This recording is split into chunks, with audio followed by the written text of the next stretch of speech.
faut que vous sachiez que je l'ai quand même bien suivi, puisque dès que je suis rentré de Stanford, j'ai été professeur à HEC pendant 10 ans, avec les premières, puis les deuxièmes, puis les troisièmes années.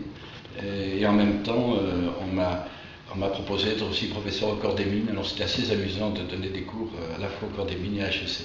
Et donc du coup, ça me rajeunit d'être là aujourd'hui.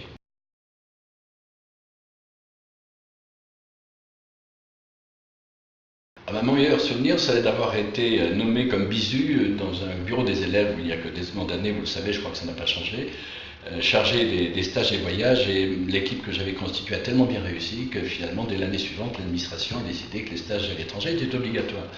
Donc ça, c'est le meilleur souvenir, mais il s'accompagne automatiquement du plus mauvais souvenir, qui est que l'année suivante, étant en seconde année, je me suis présenté comme vice-président dans un bureau des élèves, qui se croyait tellement le meilleur, tellement etc., qu'il en est devenu arrogant et qui s'est fait battre à plat de couture.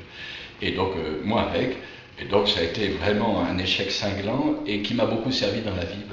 Et d'ailleurs, je pense que quelques années plus tard, enfin très peu d'années après, je me suis présenté à une mairie dans le Calvados parce que je pense que c'était une revanche sur la légitimité du vote. Voilà. Et c'est ça qui vous a appris que finalement il fallait pas être trop sûr de soi et pas trop avoir de certitude. Je crois surtout que ça m'a appris, je crois qu'il faut être suffisamment sûr de soi, mais ça m'a appris surtout qu'il faut absolument tenir compte des autres. Et que dire moi voilà ce que je veux faire, je suis le meilleur, etc., c'est pas comme ça qu'on motive les gens, et c'est surtout pas comme ça qu'on gagne soi-même ou qu'on fait gagner son entreprise. Donc ça a été une superbe leçon que j'ai reçue ce jour-là. Et vous croyez que l'engagement associatif qu'ont les étudiants à l'école leur permet justement de passer un petit peu ce cap-là ?